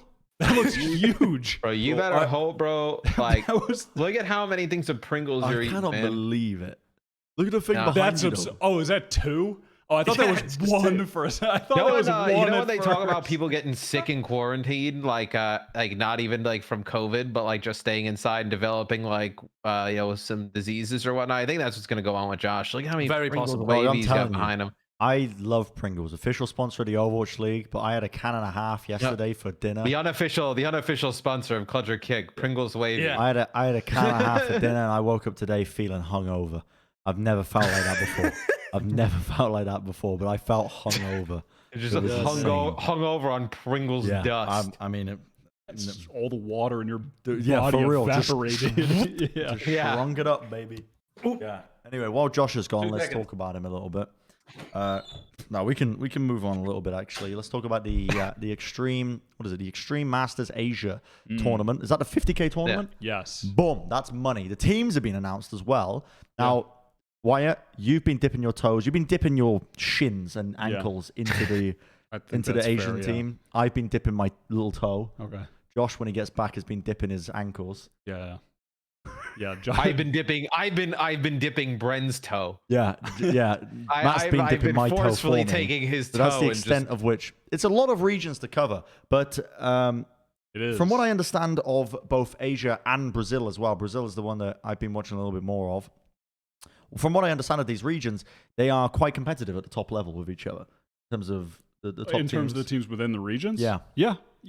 I would say, well, definitely more so Brazil than in Asia. I mean, the final of the last tournament that Josh and I we stayed up to watch that until the wee hours of the morning. And date. Vision Strikers, well, I'm gonna blush, but Vision Strikers, they were significantly more sound of a team than Absolute Jupiter, the team from Japan. So there was a fairly significant skill difference just in terms of the team structuring, their preset strategies, the level of coordination in their on-the-fly executes, the retakes especially. So there's a huge difference there. The Jupiter individual skill level, I would almost suggest might be a little bit higher. Okay. But the team play, the overarching macro team play aspect was just way in the favor of Vision Strikers. When is this game? Josh, I know you recently released a YouTube video of all the set plays of Vision Strikers that was pretty sick. Check it out. Go on to youtube.com, type in Sideshow Gaming. At the top, you can find that one. Is your YouTube still Sideshow Gamers or just Sideshow? I think it's Sideshow 1994 is the URL. My original URL was Sideshow 1994, and then I got it changed to Sideshow Gaming because I just can't avoid terrible URLs. Why don't you make a big switch over to like Sideshow GG? Because just for something shorter. Hey man, okay, so here's I don't know. Let's just make it shorter. I mean, I don't think that. Why don't you just change it to Sideshow? Because someone's already got Sideshow. It's a popular term. It's like for people that I don't know. Yeah, but somebody had the too Mr. insecure X one. to be the main Somebody event. had the Mr. X one. The homies over at YouTube hooked it up, dog. Bro, go to youtube.com/sideshow. It's a guy who's posted one video 8 years ago. That's a 6-second video that just says "Be back soon." Yo, what? But anyway, go to youtube.com/sideshow and look. This is what I'm competing with. subs. This is why they won't give me the youtube.com/sideshows because this guy And then camped the URL. description is a link to a different YouTube account. It's a rabbit warren, an absolute That goes rabbit nowhere. warren. Look at this. Look at that. What the fuck is this? It's in Windows. That's It's in the amazing. old So Windows funny. Movie Maker as well. That's Bro, why don't that's you like just Windows hit somebody XP up? Movie Maker. What is this? Yeah. Why are they putting Tesla underneath in the YouTube comments? 7 years later, Nothing. Dude, your boy got the YouTube hookup. So dog. strange. I got my Okay, URL changed. incredibly weird. I'll be coming back Did any you? day now. We'll make sure to cover that on a future I got episode. youtube.com/MadMrX. Maybe you should upload your videos there. Good It makes more idea. sense, yeah. Let's I'll get just back do on that. track I'll with just give the you free Extreme info. Masters Asia tournament. Do we know the date of this yet? Yes, Yeah. it is on the 9th of October. That's interesting. So it will be one of the events before. It'll be like the best event to What? get a feel for the top Korean teams heading into this, which I think is really interesting because the Korean scene in general seems to be kind of just dominated by Vision Strikers. And I don't know whether there's anybody that's really close other than them. And I'm just taking a look at the rankings now. The problem is that 17 straight wins. Yeah, VLR.GG doesn't really have great coverage of the entirety of the Korean scene. So if you go to Korea, it only lists like 5 teams, really. But yeah, Vision Strikers are on a 17 match win streak. They're 17-0. They've never lost. So I mean, they're clearly dominating the region. But I think it would be interesting to see whether other teams like Cloud9's a Valorant team, for example, can hang in any sense, whether they'll be able to get even close. You know what's interesting about this as well? Yeah. Is that this tournament begins right when the Overwatch League Grand Finals is roughly concluding. So I have to shift my sleeping schedule anyway. So do I. The middle of fucking nowhere. So I might watch them live. Just gonna put that out there. Are we allowed to do like a? We should reach out and see if we can do like get the feed for an English language broadcast. I don't know who you'd reach out to for that. I don't know either. But we should be ask. interesting. Or just some kind of companion stream would be Just a interesting as companion well. stream, yeah. Yeah. But That would be the pretty cool. yeah, You willing I to think shift that your sleeping schedule, Wyatt? I mean, I stayed up for the other game.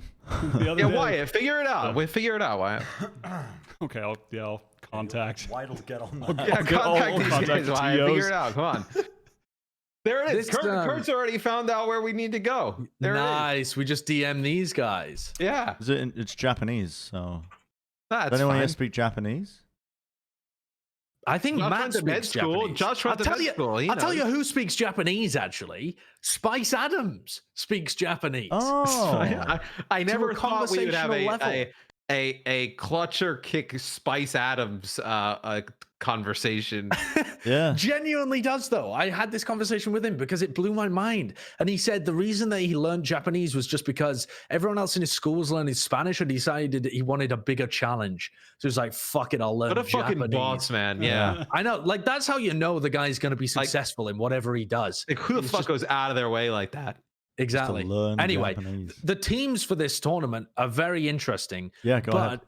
One of the reasons that I think it's very interesting, particularly, is to see whether there is any alteration based on the event that we just had, which was this AfreecaTV Asia tournament. That was the first time that we've seen inter-regional, can you even call it inter-regional? Like inter-Asian tournament happen between the top Singaporean team, top Taiwanese team, top Japanese team, and the top Korean team all played. It wasn't like a round robin, but they played a bracket against each other. And I think most people were expecting Jupiter to win, actually.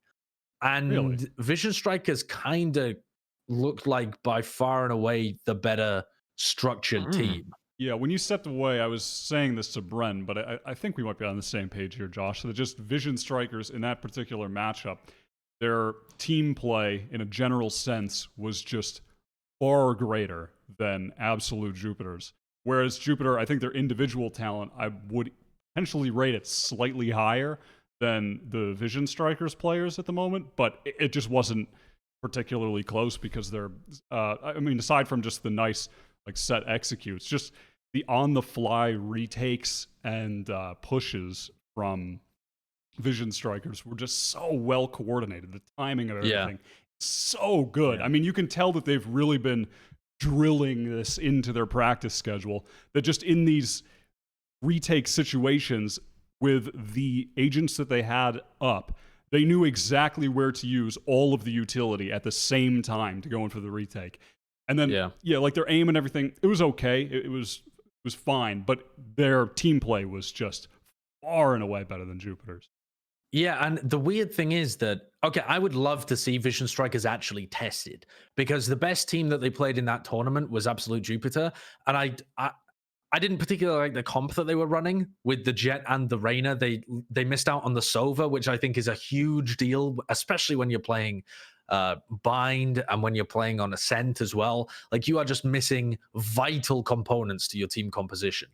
But more so than that, I would like to see, I think it's really interesting to see Vision Strikers work their team play and their drilled executes to a level that's higher than any other team in the world. Like, there is no other team in the world that has got their executes down to that split-second timing. No one has put in this amount of server time that Vision Strikers have. And so to see them still be close with some of the other Asian teams in certain rounds, in certain scenarios, in terms of their fragging, I think that should be a massive advantage. And instead, it's just enough of a, obviously they're on a 17-match winning streak. Yeah. They are dominating their region, but it's not a strong region. So I'd like to see how it holds up, because I do think that Vision Strikers, just insanely good timings, would still allow them to catch off a lot of the top teams in Europe and North America off guard. I think it would really be a bit of it would almost be a wake-up call to some of these European and North American teams that you can do so much better if you're just more disciplined. Like, the number one term that you would use for Vision Strikers is disciplined and drilled. All of their timings are perfect. And if any European or NA team had got to that kind of level so far, they'd be kicking ass.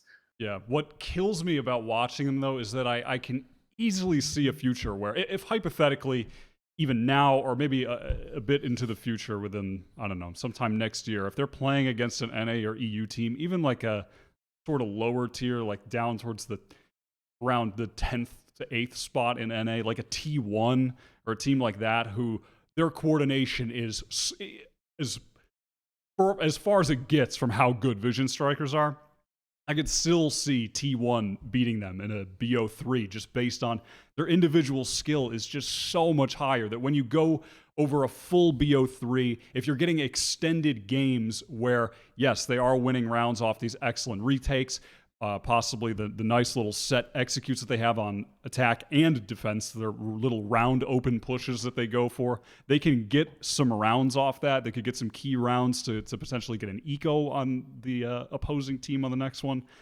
But over the long game, I just think there's going to be so many micro situations where they lose a 1v1 or just fail to get a crucial kill that it's just going to add up over the totality of the game because they're just not, their fragging is not, like if you watch Brax even, who's been pretty good in NA compared to their team, I mean, it's just a different world entirely. I'm in agreement with you, Wyatt. I think that the potential of, if we're to compare regions that are in kind of a similar trajectory, maybe not stylistically, I'm not going to make that, I'm not going to make that kind of argument stylistically, that Asia kind of, don't drink that, that's Coke energy.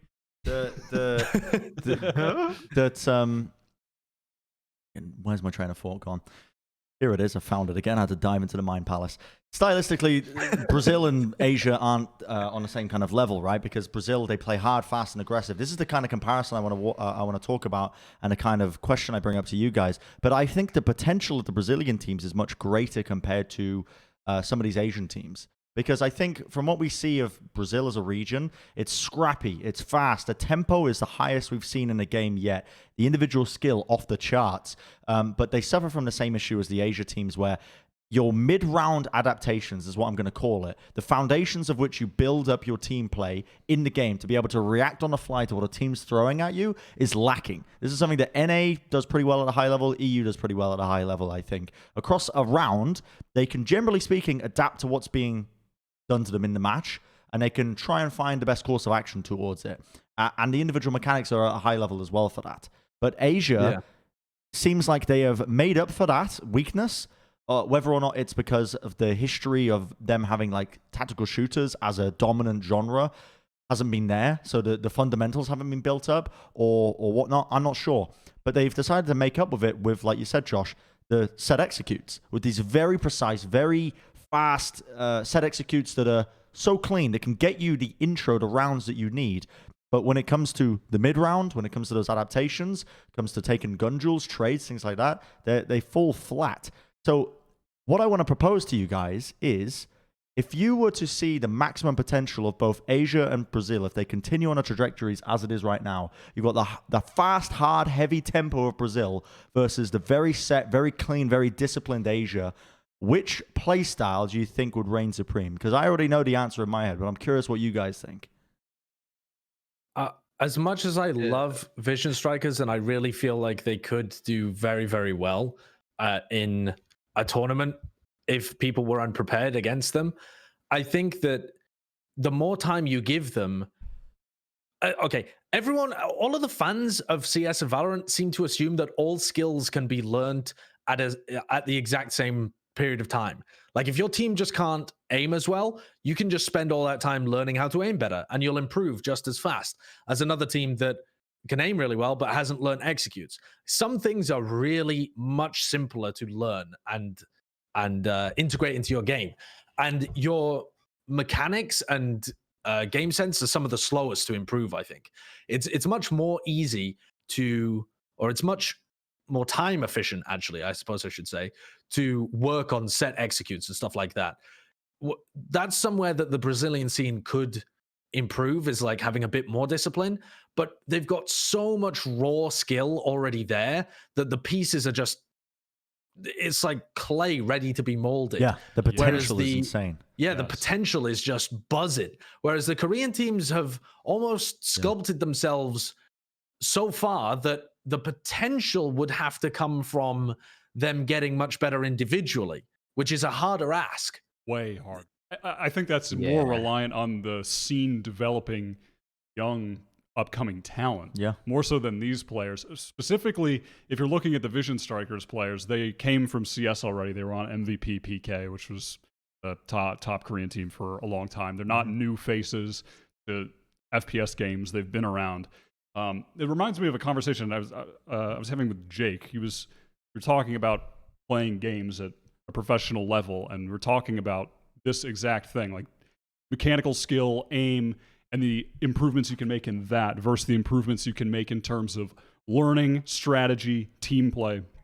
And basically how he was saying, once you reach a level like the Overwatch League, for instance, or the top tier of Valorant, you can only really make unbelievably minute improvements to your aim. At some point, you kind of just hit a wall where you're not really going much further. And the improvements that you make further than that are so small that they don't actually matter that much to your team performing better or you being a better player if you had spent that time learning more about the game, studying your positions and team executes and trying to come up with creative plays, learning the game. There's just more value to be gained there once you hit that wall where you're just so good at all the mechanical skills. You're at the pro level. Yeah. That's where you really make the gains as a player, is mentally and through strategy.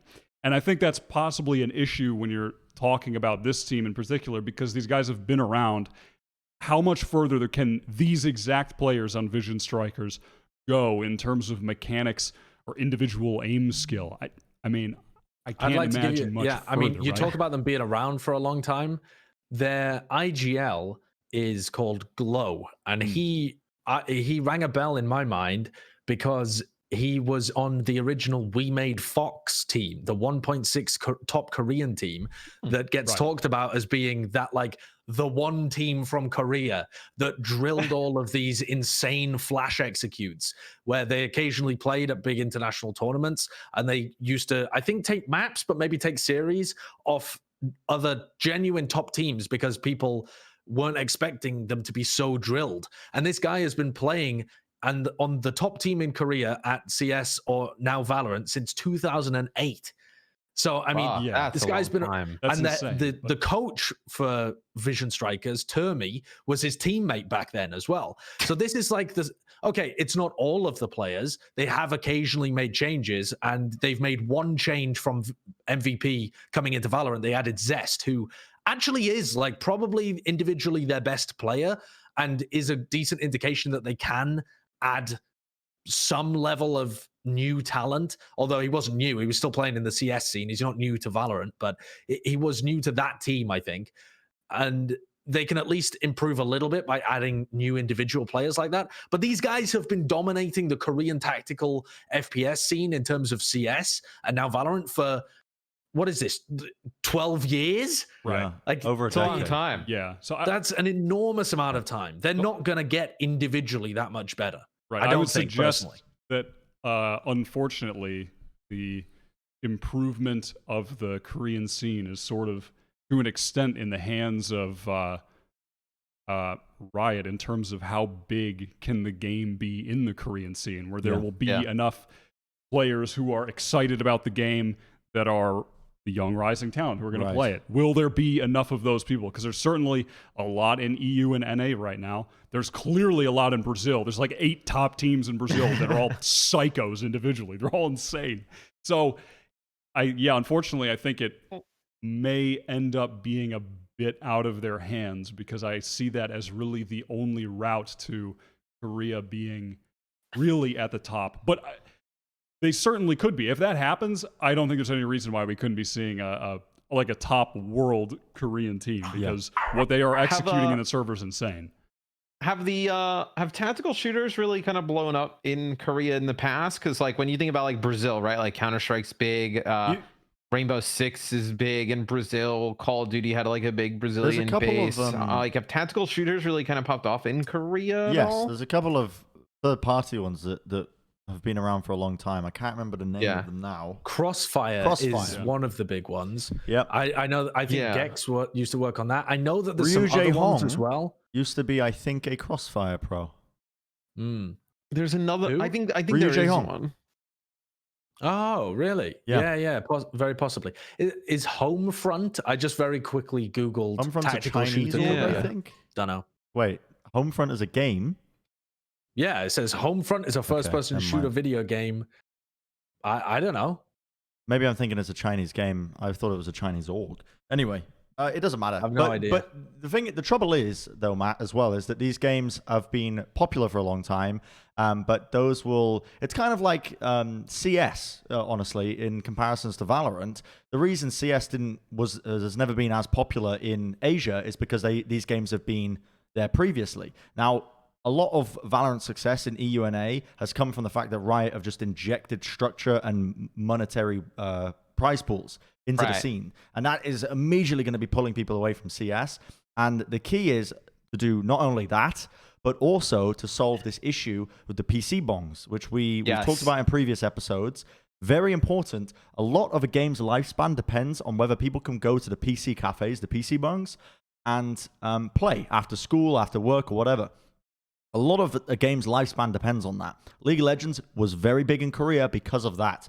Now, as far as I'm aware, because of the Vanguard anti-cheat system, there is still no way to play Valorant on PC bong systems. Some of them there are. The latest article I could see about the topic is that it does, like, you can get it in the PC bongs. The thing is like it does mess with some of the hardware that's already installed into the systems.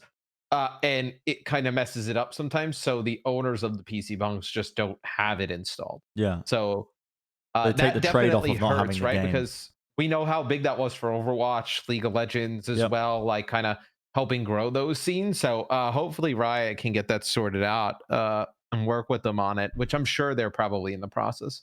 And that's probably where a lot of it's going to lie, honestly, with Asia as a region, or at least in Korea in particular, is what we're looking at here. I think is getting that off the ground running. The reason why Japan, as well as a region, hasn't typically had too much success with competitive games and titles is because they've always been a console society. They're not big on PC games. Not many people in Japan own a PC, which is funnily enough.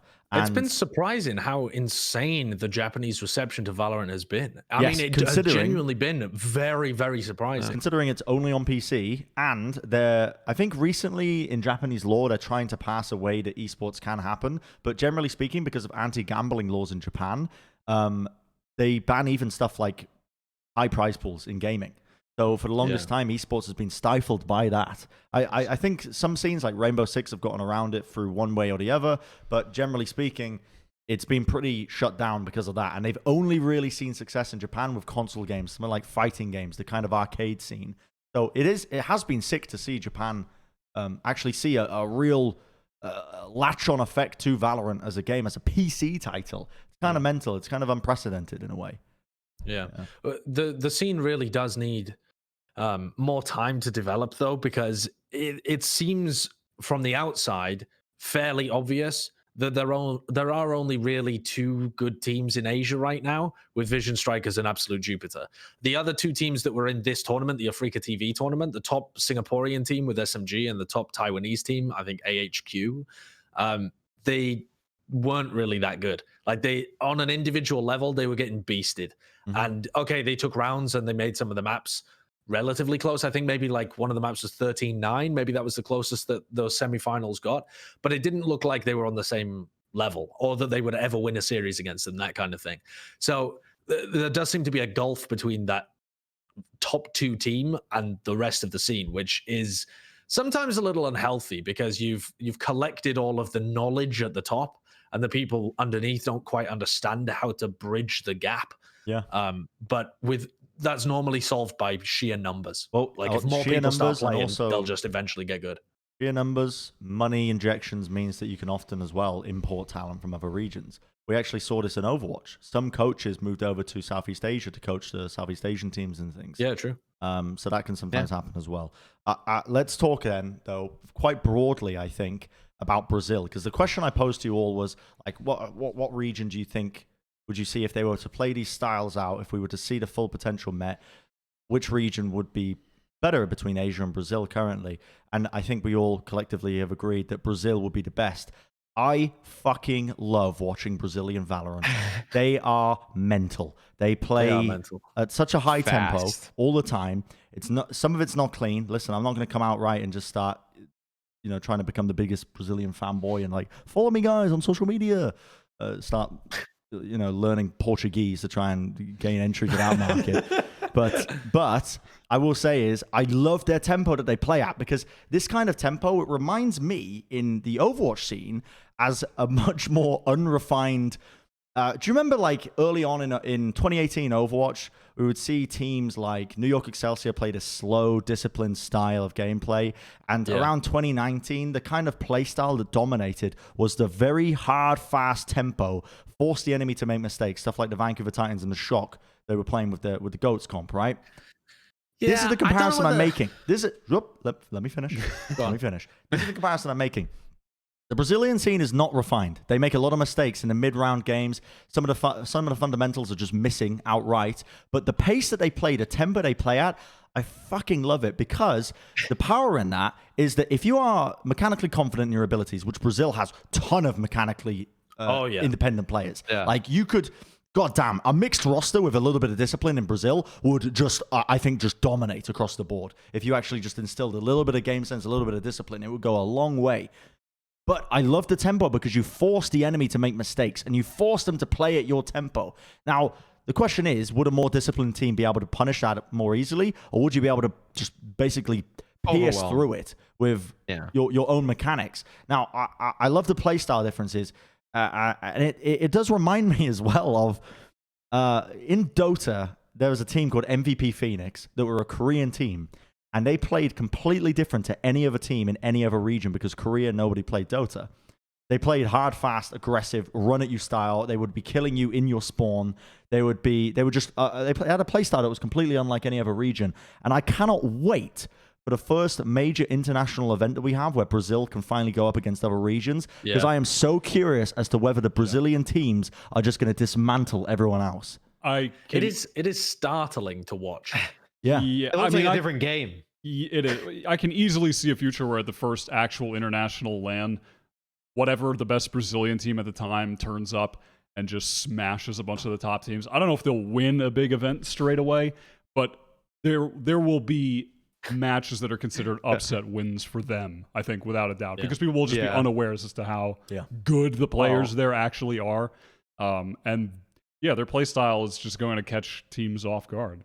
I was just going to say, it's the perfect play style to force an upset or have an upset happen. You are playing ultra fast, extremely aggressive, forcing these like kind of aim duels and mistakes from the other team and whatnot.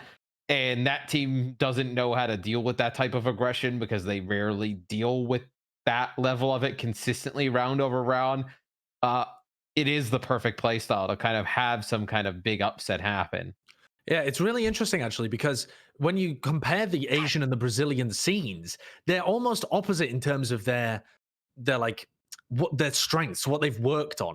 Where the Brazilians are very aim heavy and they play at a super high tempo. But the Asian team, I say the Asian teams, I mean Vision Strikers. Vision Strikers themselves are still really aggressive. Like, they'll get in your face at the beginning of rounds, but they're not trying to force aim duels. They're trying to use shit tons of utility to put you in a bad position. And it's all like stuff that they've gone over in the lab and mapped out very precisely. There's none of that precision when it comes to Brazilian Valorant. There's just a lot of tempo. And so you're forced to keep your guns out a lot. You can't really throw that much counter utility because they're already in your face. They're very, very quick at being able to take areas of the map. And they don't really mind if the first guy gets caught in a tripwire or caught by a flash or whatever, because the second guy is right there to be able to trade them. And you'll frequently see rounds that are 5v. Sometimes they'll stack sites, and so you'll genuinely get 5v4 fights on sites where it's traded down to a 1v1. And that's just like, it happens within 10 seconds. And it's all just boom, and it's down to a 1v1, and that's the end of the round. I think both of the regions, though, have massive upset potential, because you need to know what Vision Strikers are doing to be in any sense prepared for them. But at least they have a playbook that you can look at and you can try and prep for it. For the Brazilians, you just need to be able to hold your ground and frag them. And if you can't, you're going to get dominated. It's the kind of play style that is very good at punishing teams with worse fragging, I feel. because you're just forcing aim duels repeatedly. And it's not, I feel like we're discussing it in a way where the viewers might think that they're just lazy with utility. They do throw out a lot of utility on these executes as well, but it's all before they hit the bomb site. It's all like as they're running to the bomb site, they're just yeeting out flashes and smokes and recon arrows, and then by the time they're in sight, it's all guns. Yeah. I mean that was a point I was gonna make. Like when you were talking about the precision of the utility, the difference between Vision Strikers, bless you, and a lot of the Brazilian teams. It's not that the Brazilian teams have none of it. Vision Strikers are kind of an outlier where they're actually like reinventing the wheel. Where the Brazilian teams are just they're using utility properly, but their follow up to it is just like no other team. I mean, the way that they're effectively trading each other out is so impressive. And it's because all of them play without fear on the pushes. There's not one guy who will, even consider baiting for half a second where he'll stand or like take one step back. It doesn't happen. They're pushing up and they're trading off all of their entries. The utility is being used well, but it's just use it all at once. We're clearing everything on the site and we're just intake. Yeah, that's like a stylistic difference though as well. And like you compare teams in EU and NA to the Brazilian teams to this regard, and the mid round in some cases in Brazil just doesn't exist. You'll see them hit one side of Haven, and within the first 45 seconds they go from C to A. They've decided, no, we don't want to hit C. We're actually going to rotate all the way to A. And this all takes place within the first, not even the first half of the game. Within the first 40 seconds of the game, sometimes this all takes place. Whereas EU and NA teams, much more willing, and I think, to slow it down, gather information, take an aim duel, try and slowly force it into their favor. Whereas the kind of pace that I want to see, this is why... Honestly, in some ways, yes, COVID has been... This is the right play to showcase off, It's just John trapped in a corner. Also, though, there are some genuine, like, thonker plays in Brazil sometimes, too. So what I was going to add real quick before I was like, what the hell are we watching? I've lost my... Go ahead, Josh. Sorry. Let me try and collect my thoughts. Oh, I was just going to say that the pace that they play at is also conducive to mistakes, as well as almost something that is so surprising when you watch Brazilian Valorant is the little amount of mistakes that there are. Because when teams are playing that fast, like if you asked teams like Liquid, for example, in EU, who are normally quite a slow-paced, methodical team. Okay, they're not really running a default where they spread out across the entire map. It's more like contact-based plays, but it's still pretty slow and methodical. If you ask them to they're playing, by the way, pretty similar compositions. Like Raze and Reyna is a pretty common duo that's also being played in Brazil, but the stylistic differences could not be further apart. And if you asked Liquid to play at that kind of pace, I think their timing and their spacing would all get messed up. So it's really impressive that Brazil are able to keep their mistakes to a low level when they're playing a style that should introduce many errors into their play. If there was one good thing, this is the point I was going to make. If there was one good thing to come out of COVID, which there's not many, in fact, I mean, you'd be hard pressed to find too many good things. But it would be, I think, that we have this artificially forced regions that have just been brewing themselves up, building up the metagames. And at some point, once hopefully this clears, maybe, I mean, I'm going to be optimistic and say third quarter 2021. But at some point, the regions are going to cross over, they're going to collide, and we're going to see the accumulation, essentially, of these regions constantly testing one another and getting better and better internally. You're going to see these regions collide. The first global tournament, it's going to be hype like none other. And if this is the one thing that Valorant, they could play correctly, honestly, with them launching during COVID and everything else, if they play their cards right, you're going to find that this first international tournament, this first global tournament might just be, I'm going to say it, one of the biggest events in esports. I think it actually could. Like it's almost like it's bubbling under the surface and creating. It'll be so anticipated, right? Yeah, and absolutely. Like you'll have so many arguments of like this region's better than that region, this team over that team. It'll be that one will be fun. Yeah, I think it's also going to be fantastic that that you can have a situation. Sorry, I've just lost my train of thought. What was I going to say? Oh, I think it's just amazing that Valorant can even support all of these different styles of play. Like a lot of the time, you'll find a game like Valorant, where the agents have different abilities and their strength varies to do with the meta, is that there is just one meta. There's like a meta, everyone plays that meta, and it's not just the composition, it's the style that you must play that composition. And that is dictated. And maybe when the game gets more understood, maybe years down the road, that will be the case. But at the moment, it seems like the game is just open to a lot of interpretation based on your individual players and the style that you want. What game would have a scenario like that, Josh, where you're kind of like, there's like one meta and like you pick agents that have like abilities and stuff? Don't know. Can't think of one, to be honest. I was just wondering. I was wondering what other game you were talking about. Okay. We don't have much time, so I'm going to move this Paladins, on before. Actually, I was thinking about Paladins. Right. Paladins. Everybody picks the horse guy, the guy with the horse. Great save. Yeah, we didn't want you to lose your part-time job. Thank you. The last topic that we're talking about is a event that's taking place between two teams in Europe. It's the best in the West, I think is what it's called, even though, I mean, if we were to include the West, it would be NA as well, but whatever. I'm not going to dig onto the title too much. Liquid versus G2, an interesting one, actually. Liquid not doing too hot in Europe, but they are going to be playing. Is this like a show match? Is there money on the line? I think it's just a show match. Just a show match? Yeah. I mean, why the hell not? I mean, I'm down for this, you know, but whether or not we'll see teams actually showcase their strategies before the First Strike tournament is another thing to consider. But I'm looking forward to it, you know, a little match between two teams that we've been rating pretty highly. It's pretty interesting that they say best in the West. I feel like the best in the West is a deliberate dig at the NA scene. Oh, yeah, absolutely. Right? But at the same time, FPX is definitely better than Liquid. Yeah. And so I was trying to find the meme. There's like a meme on Twitter. Have you seen the one where the guy's shaking the champagne and he's getting the medal and he just sprays the champagne in his own face and he stood on the third place podium, not on the number one podium? No, I haven't seen that.